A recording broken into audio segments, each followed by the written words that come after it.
Welcome to Real People, Real Business. This is my podcast, and my name is Izu Nwachukwu. On today's episode, I have an amazing guest, really an old friend of mine. He's an expert in digital media. He is also the CEO of Augustus Media, and a lot of you might know this, he is also the CEO of Lovin Dubai. Richard Fitzgerald, welcome to Real People, Real Business. Thanks, Izu. Thanks for having me on.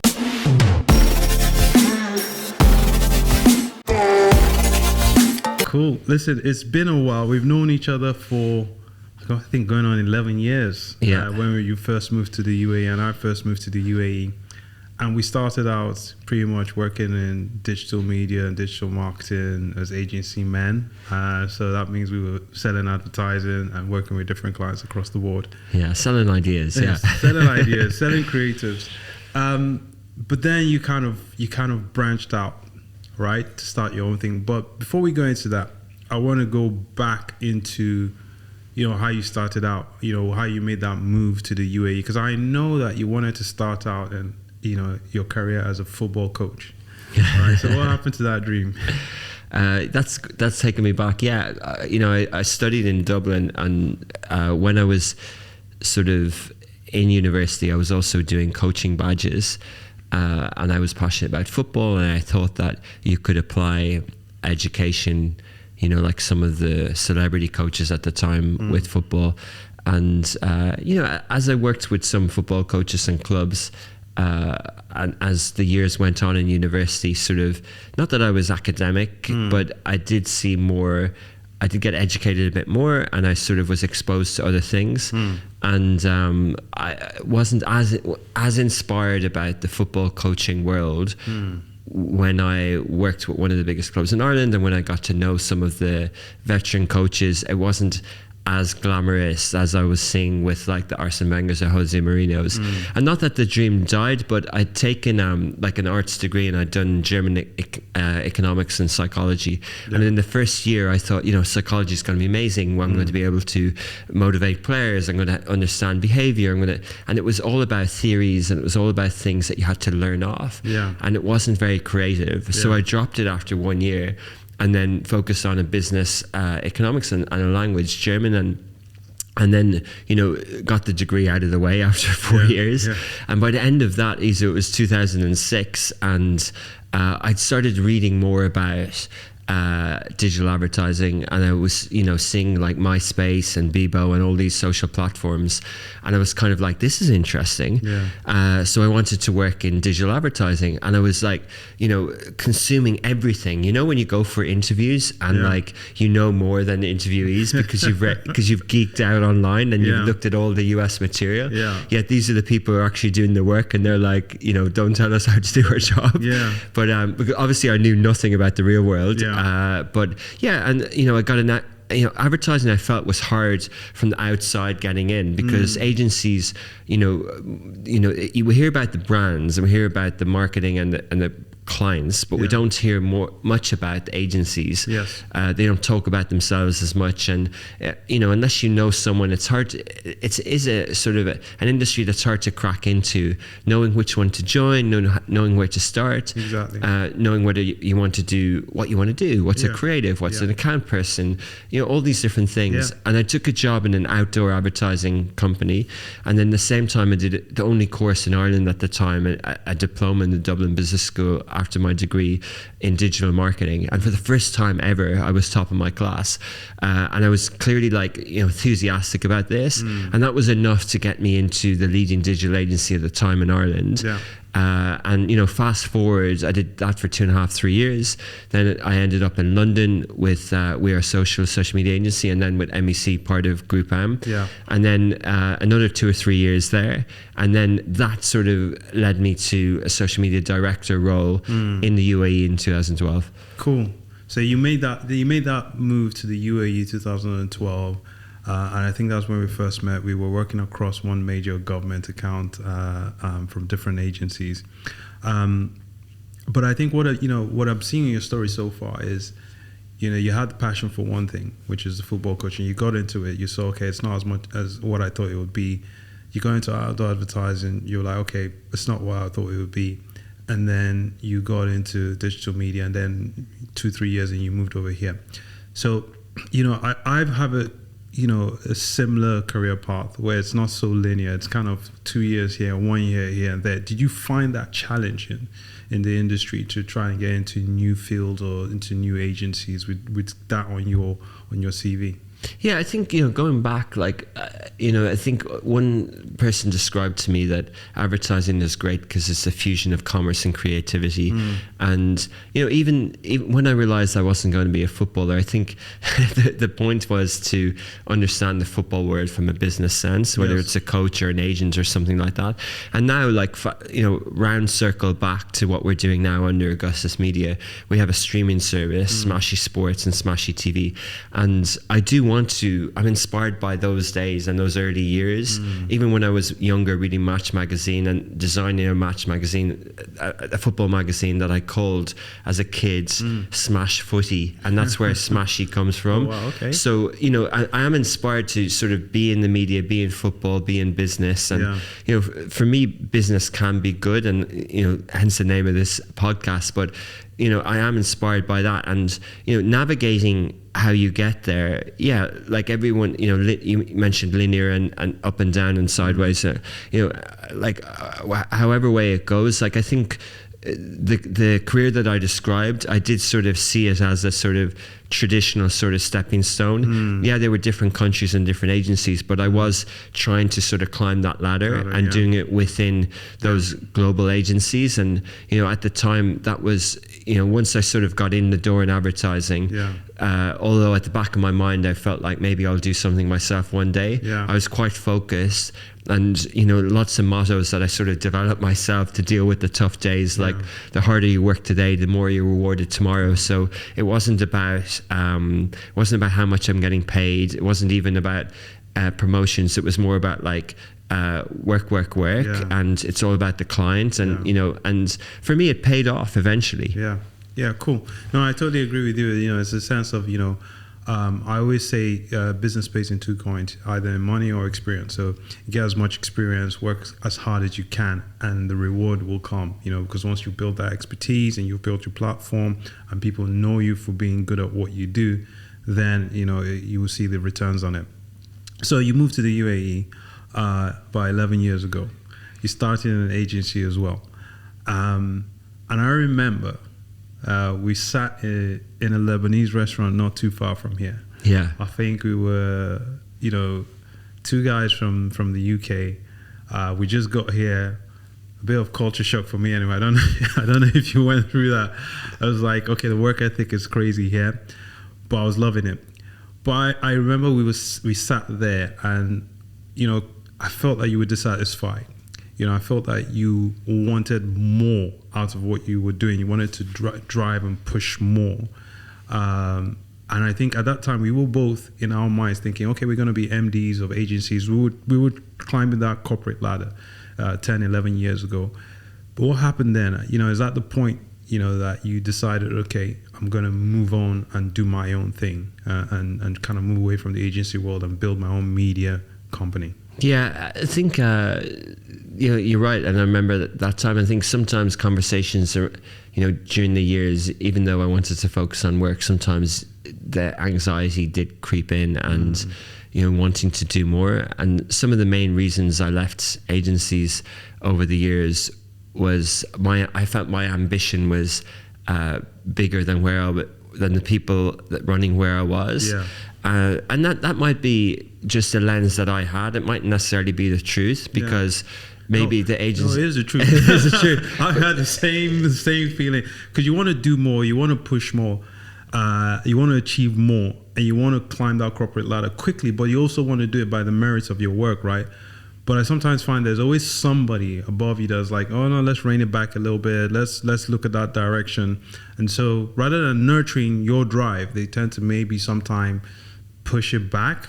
So no, I agree with you. I think, that I have definitely gone through that experience myself. Yeah. Yeah.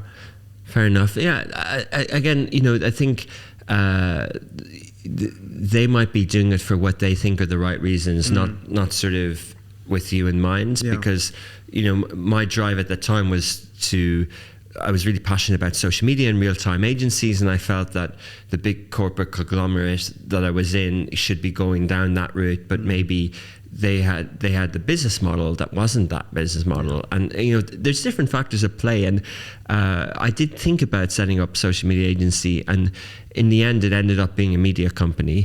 But there's a lot of synergies, there's a lot of similarities. In a sense, we do real-time publishing on social media, and we monetize brands on top of what we do rather than doing pure services. So we monetize through the audiences that we have. But a lot of the principles that I learned, managing a small business unit, a P&L within an entity, and managing people, and that discipline around services is definitely part of Augustus Media now. And so is what I learned in those 3.5 years or so before 2015, when I started Augustus Media and when we launched Lovin Dubai, was an oversight into the region. The entity that I was with, the sort of global media agency network in this region, I had exposure to 12 offices, 12 countries of sort of the 22 sort of MENA, however way you break up the region, but the Middle East and North Africa. And I had spent time in a lot of those countries. I'd built a sort of a kitchen or back office in Beirut, hired 30 trilingual graduates, and on paper it was amazing because we were able to do community management in French, Arabic and English across the region for clients in Tunisia, in Egypt, in Iraq, in the Levant, in GCC, and paper was good, and there was pros and cons, but that was one of the things that I added to what I wanted Augustus Media to be. So modern media company of choice in the Middle East and North Africa, taking that region, digital, and then our own IP, our own brands, such as Lovin Dubai, Smashy, etc. And it kind of stems from there. When I came from London, I definitely had more of a open-minded approach than some of my people in London who were saying, why are you going there? It's they use it's audio, but they use their blinkers. It's a city of 2 million people.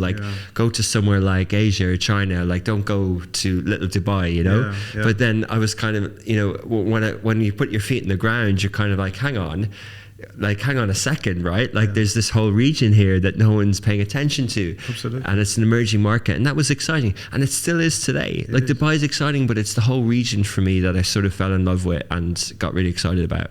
Yeah, no, absolutely, I agree with you. The opportunities at the time when I landed here, I saw it straight away. And even though Dubai is grown so quickly, especially around digital media marketing, the likes of yourself and Lovin Dubai have helped push that. It's still so much more to do. I mean, it's leapfrog a lot of the international markets out there, but there's still so much on the horizon in terms of the region. But I wanted to sort of go back to when you started Augustus Media and Lovin Dubai. I wanted to understand what the process was like for you. What was life like for you starting out? So you just left the agency world, you've left a secure job, I assume that you're getting paid well, you've left a comfortable lifestyle, and then you said, okay, I have this dream, I have this passion, I have this ambition, I don't want to be held back anymore, I'm going to move forward with it. What was that entire process like before Lovin Dubai became a thing? Exactly as you can imagine.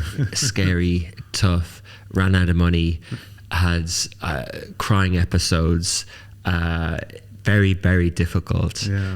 Relationship wise, it was difficult. I joined MD of a startup, trying to get out of that to save my business, which I had NOC, I had permission to do it, but I'd put all my savings in, I'd put friends' money in, family money in, and even though Lovin Dubai was audience-wise, and you'll understand it from the digital world, for me on paper, I could see it was a hit from day one. We'd have 250,000 page views in September 2015 in the first month.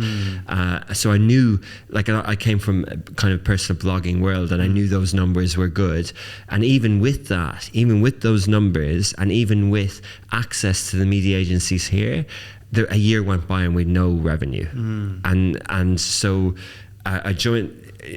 I left the other job. I'd already taken a pay cut in the corporate world, so that was already a bit scary, and the security wasn't there. It was a startup, and then I left that again to do this on my own, and I went down another. Like, it was kind of wasn't even a salary. It was just, for a few years after that, it's only like 5 or 6 years later did I get back to a salary that I was at as a regional head of whatever, and it took that amount of time. And in the meantime, I was, hiring people and growing, and now we're 80 people. We have physical offices in 4 countries. We're taking our whole team to the North Coast in Egypt in a few weeks for a Lovin Cairo Turns 1 party. We've got Lovin active officially in 18 different cities across the region. We'll do $11 million in gross revenue this year. Fantastic. And Smash is a streaming service that has the rights to the local leagues here, and the subscribers are small, but they're growing. So it's taken 8 years to get to a stage, but even still we go through difficult months in the summer. It doesn't stop. But the question you asked, it was super difficult. I remember I like sort of triathlon. I remember the bike that I had from London. It wasn't even a high-end bike. It was sort of half carbon, half aluminium. The frame cracked, and I couldn't afford a new bike. I didn't have 5,000 dirhams for a second-hand bike. And my brother was here, and he was taking up triathlon, and he was doing races, and I couldn't. I couldn't cycle. I had to sell my car. And it was tough. It was as tough as you can get. And every time I tried to tell people to believe and to invest in the company. Lovin was started by a friend of mine in Dublin. Dubai was separate, but it was a franchise, so I didn't even have something to invest in. And the people that put money in at the start, they got sort of 25% of the business between, say, 3 of them or so.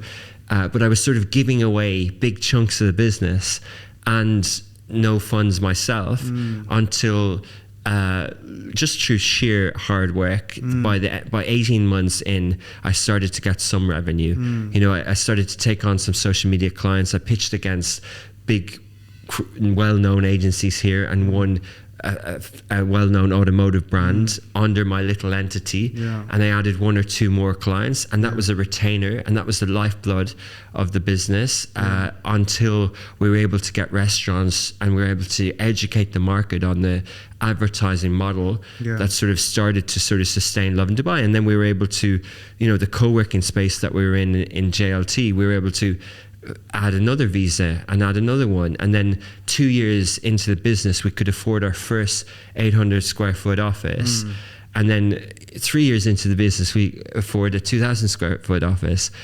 7 years into the business, we now have a 12,000 square foot office with our own big studios in Production City, offices in Riyadh, offices in Cairo with studios as well. But but it's not lost on me, because every waking minute is spent since then. It's a hard graft, and like now when people join the business on sort of competitive big salaries, they forget, and in other markets they forget how hard it was to open a head count here, and they're just sort of happening in the other offices, and they just think, oh yeah, we can just hire people. And I'm kind of like, no, you have to bring in revenue, then you hire people. And people take things for granted, and then as it gets bigger and bigger, you still have more and more responsibility. If I count how many people in our business, never mind about mums, how many dads are in our business, how many dads provide for their families through our business, then you begin to realize that, like, if you make bad decisions, or if you take your eye off the ball, or if you get complacent, then not only is your reputation, your business at risk, their livelihood is at risk. And that's the responsibility, and that's the bit that keeps me focused. On that point, because it's personal for me as well. From the age of maybe 18, 19, I thought about starting my own businesses. But I was scared of something, which was if I have employees that rely on me, and I fail all of them. And you've just talked about, not just employees, but fathers and mothers who have kids who kind of rely on you making the right decision to keep this company successful after you've really hustled it for 8 years. And I don't know how you got through through that hustle with, having to sell your car and things like that. I dread the day that things like that I might be faced with. How do you deal with that? How do you say, okay, I've got all these people that I'm responsible for and their lives and their family. How do you mentally carry that and still go forward without fear? I think I do my best, but I don't, I definitely have that as responsibility. But also every one of those people have their own lives and their own responsibilities, and it's their work. It's not just me providing for them. It's their work that they're being rewarded for, and it's their skills. Yes, I have been instrumental in creating that environment and creating that business model, but it's not the only place where they can find a vocation. Dubai and the UAE has created the economy of which I benefit from. My sort of worldview is sort of a capitalist type worldview where I believe in the empowerment of everyone, and it's one of our values in the company is about ingenuity, believing there's a bit of genius in everything we do and in everyone who we employ. And so it's really, I believe that those people are earning it themselves, and I trust them to have a responsibility to be proud of their work and not just to rely on the entity. Sometimes people come in and they sort of see the revenues and they get expectant, and I say, this isn't a gravy train, or a trail. Like, this isn't somewhere where you fill your boots, we're all in this together. It's sort of a bit of a tribe thing, and I don't expect you to have everyone's different in their motivations, and of course but you should be proud of your vocation. You should be proud of your work, and but I'm very transparent with people, and I do not necessarily pass on the pressure, but if we have a month that's difficult, like last month, overall the year is going to plan, but last month was a difficult month, and I shared that with the people who I think can cope with it, and so they have that responsibility as well. But going back to the point how I deal with it, I don't get complacent. And for people who say, hey, you should sort of go on holidays, you should have a drink, you should do this. No way. It's not for you. Not for a minute. Not for a minute. No way. And because the consequences are, the opportunity cost is too big. And not to say, I had a guy on my podcast yesterday, Dubai Works Business Podcast, slight plug, but he said, his business is also growing really well, Squat Wolf, a kind of apparel brand. Oh yeah. And he said that, they just raised $30 million, and people asked him, oh, it must be fun. He said, it's not fun, it's fulfilling. And that's, I think there is a bit of fun in it, right? Like I do get fun out of our work, but it's definitely fulfilling, and that's why I keep going. Cool. Oh, cool. That's totally true. I think fulfillment is one of those things for me personally that drives me, because once I've done it and I say, okay, I've achieved something, and I always keep learning as well. So there's certain things I feel like, okay, I didn't know I could do this, but I've done it, I've achieved it, and I'm fulfilled, and it gives me the drive to even go for more.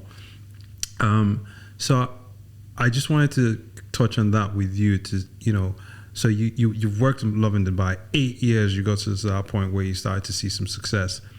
When did you know to sort of grow the business and kind of move into Saudi or move into Egypt and hire more headcount and sort of expand more? Because some business people will say, okay, we're making revenue, we're seeing money, but rather than having this ambition of growing bigger, they sort of say, let's just sit in our little pool and do what we know best, rather than sort of take the risk of expanding and growing. Because I believe that growth is one of the riskiest times for any business, because you're kind of moving into new horizons. You don't know potentially what the markets are going to do. So if I hire 100 people tomorrow, are the market's still going to support me hiring 100 people?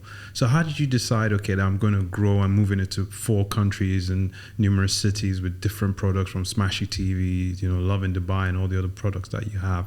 Yeah, so you've described the hardest part, which is the biggest risk to our business is being overstretched. There are things in the industry that we can't control, such as you know, the media industry is challenged right now. I always say we're swimming against two tides. One is the big TikToks and the Metas of the world, and the other tide is this creator economy of individual podcasters. Like myself. I was looking that direction. No, and sort of the role of media and what is media today? What is a media company today? And defining that. So, you know, that's one risk. And then the other risk is overstretching, overhiring and getting stretched and, you know, not having the funds to support entities. But the two ways how we decided on the expansion, one is from the very start. One is the day one, that mission of modern media company of choice in the Middle East and North Africa. If you come to our office now, there's a map on the wall with every Arab country, and the blue ones are the ones that we're in, and the ones in grey are the ones that we aren't in yet, and we're going to make the map blue. And like that's from day one. And you know, yesterday we calls with someone in Baghdad. We've launched Lovin Baghdad. In Gaza, we've Lovin Palestine.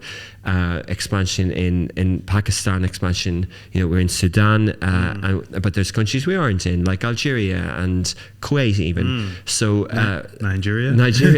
Well, yeah, I mean, technically it's not really, you know, Pakistan is kind of a bit of an anomaly, but still the focus is sort of Middle East and North Africa. You could do Lovin West Africa. Yeah. Nigeria, Lovin Lagos has a nice ring to it. Exactly. Double L's there, man. We should definitely. Yeah. Let me know. I can be your plug in there. Double L, yeah. And you know, I think that's the sort of from day one, and then the second part is gradual, step by step, organic. You know, funny, right? Like not that this is sort of a board game, but you know, the game of risk. And imagine the mission is to conquer the Middle East. I shouldn't use this terminology, but in that board game, when you get extra soldiers each round, you add one in each country, and you keep safe where you are. And it's a little bit like that. It's kind of, and that's what business is. Business is running a business is capital and resource allocation. Do I have money or do I have people? And is resourceful or adding resources? And it's all about that. Other people use different analogies of like how to weigh things up and weigh things down, and then at what pace do you do it, and how far in advance do you plan? With us, it's step by step. Remembering what were the fundamentals that made Lovin Dubai successful, and then applying that to the different markets at the right time, but then looking at the data and letting the data show us where to go. Like there are some cities that I didn't expect Lovin to be as fast growing as they are, like Muscat. I didn't expect Muscat with one person to be growing at the pace it is. Even Riyadh I didn't expect in English. Lovin Saudi Bil Arabi, I expected that, but there's some cities I didn't expect to be as fast growing. And then with the streaming service with Smashy, I tried to make that an Arabic business linear OTT streaming service. It didn't work. So now I'm not pivoting, well I'm pivoting, but now I see there's more traction in the sports, like the people are paying. We have AI cameras in the courts around the UAE in the stadiums, and people are paying to watch the live sports. So still building that brand. The brand is for the driven dreamers, doers. It's that young mindset of ambitious people, and we're still building out that brand. But the content and the business model that goes into it, we look at the steps and then we invest in that. And then you look at the macro things, right? Like Lovin Dubai is kind of like on the BuzzFeed model. BuzzFeed didn't succeed in many ways because their valuation was too high. But revenue-wise, they're actually quite good. It's just that they can't control their losses because maybe they invested too much in premium content rather than the sort of fast, quick social stuff. And so we're sticking to that a little bit with Lovin, like a pan-Arab sort of local news tabloidy sort of entertainment platform. And then with Smashy, looking at what's happening with the global media companies and their pivot to streaming that they're trying to do, and all the losses that they're making, and looking at the narratives in the media and getting underneath that and understand how much is this is premium content versus how much of this is the cost of video streaming and the data transfer fees and all this sort of stuff and the cloud and everything versus the business model. Are the unit economics around subscription there? What's CTV advertising looking like? What else can go into it? And what I like about having a sort of a 10, 20, 30, 40 year plan for Augustus Media is that you can sort of go at your own pace. If people say to me, hey, you should be growing smashy faster, as some potential investors said to me, I said, well, show me the internet penetration in the region. Show me how many countries actually have 5G, very few, and show me how many, what's the smart TV penetration in the region. It's, other people who've raised money against this will say it's bigger than it is. But I know it's not as big as, I know it's 10, 15% higher in case UAE, but across the region, it's on average, and the US is near 100%. So why, so I think what's nice about this is that you kind of go, well, where do you see streaming in sort of 2025 to 2030 and beyond, and what decisions are you making around tech and software and investment around that? And that's the kind of answer to the question, is that sure, if we sort of put $2 or $3 or $4 million into our streaming service now, the tech would be better and the content would be richer, and the subscribers would go up in the short term, but the losses would be bigger.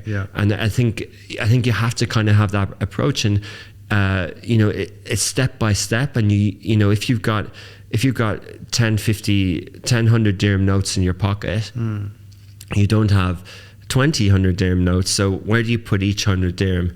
Do you put 4 of them into the UAE, 1 into Pakistan, 3 into Saudi, and 1 into Egypt, and you keep the rest? And this is kind of the approach to investment. So it sounds to me like, especially with your sort of market expansion, you've done the research, and I think it's driven by data, where you're saying, okay, that's where we see the opportunity. So for example, with Pakistan, we see there's a viewership there, we see the technology is growing there, and therefore let's invest a little bit here and let's invest a little bit there, and then let's roll it out and see how that works. And if it starts to pay for itself, then we'll invest a little bit more.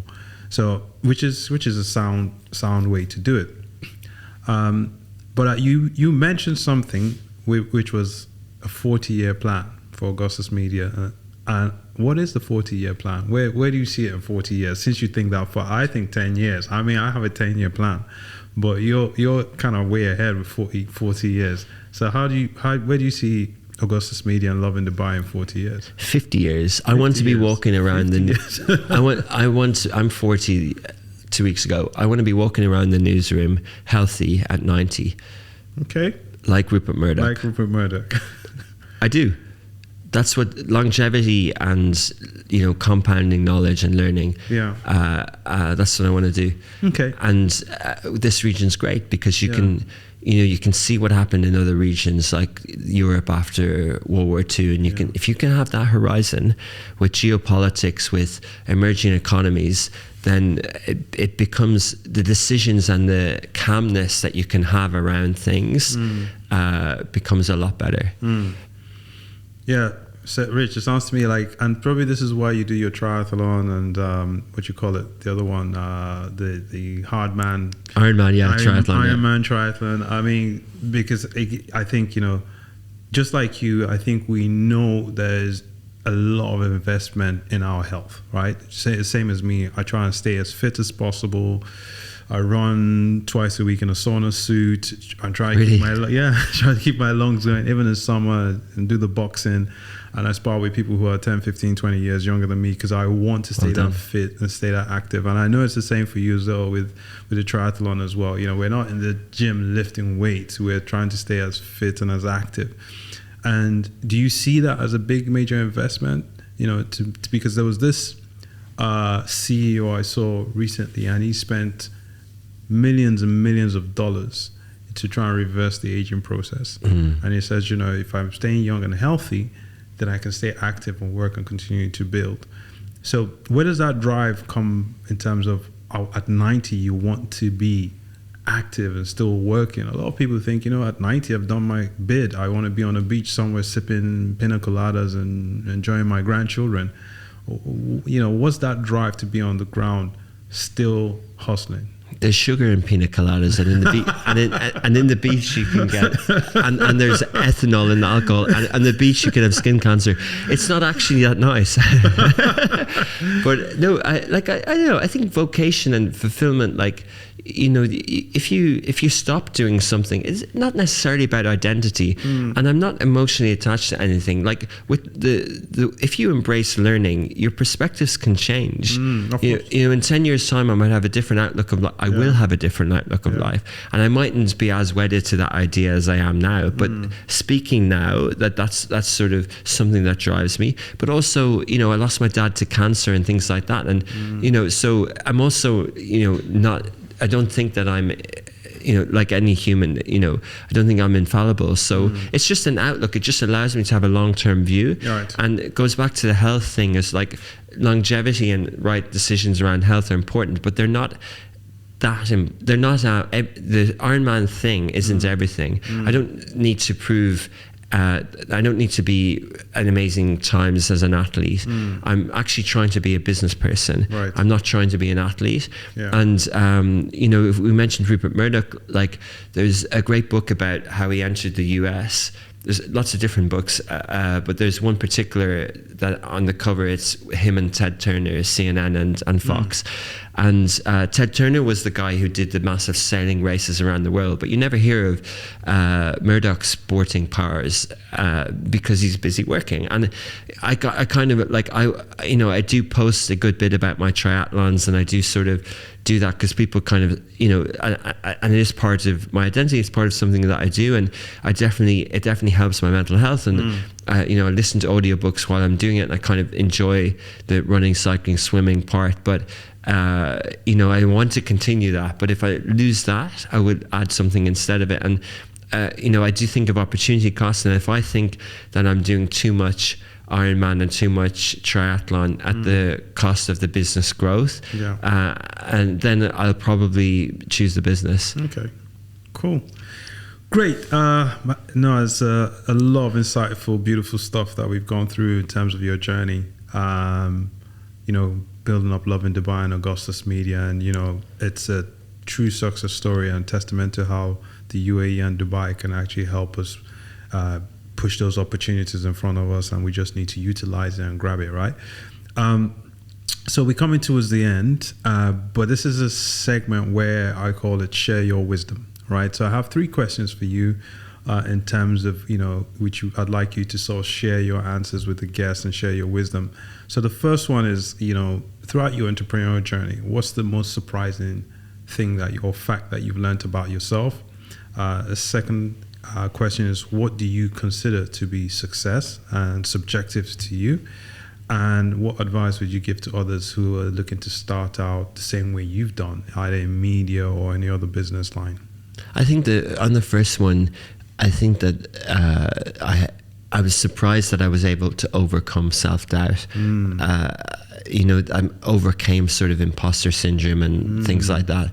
And, at times when things were difficult, I'd speak to a therapist, and then, I would sort of think that, I can't actually be the type of CEO or the type of business owner that I think other people are. Yeah.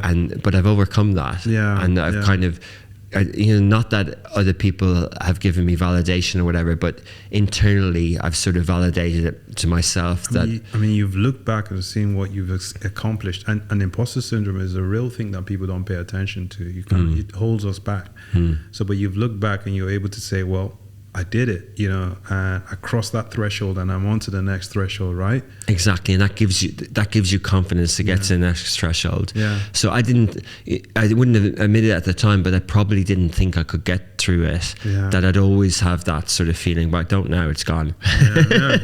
Great. So that's a positive one, but it's also a one that I didn't know about myself. And then the second one was... What would you consider to be success? Something that's subjective to you. Yeah, I've heard lots of different good definitions lately of success, but on one level it's like the ability to make decisions and be in control and be independent. The other side of it is now it's just compounding, so knowledge, investments, caring in terms of giving back to other people or relationships, and knowledge, investment, and fitness, right? Like, so just those fundamental principles of my outlook, I feel that I've sort of identified that those are the things that are important to me, and that's success. And that means I'm not that wedded to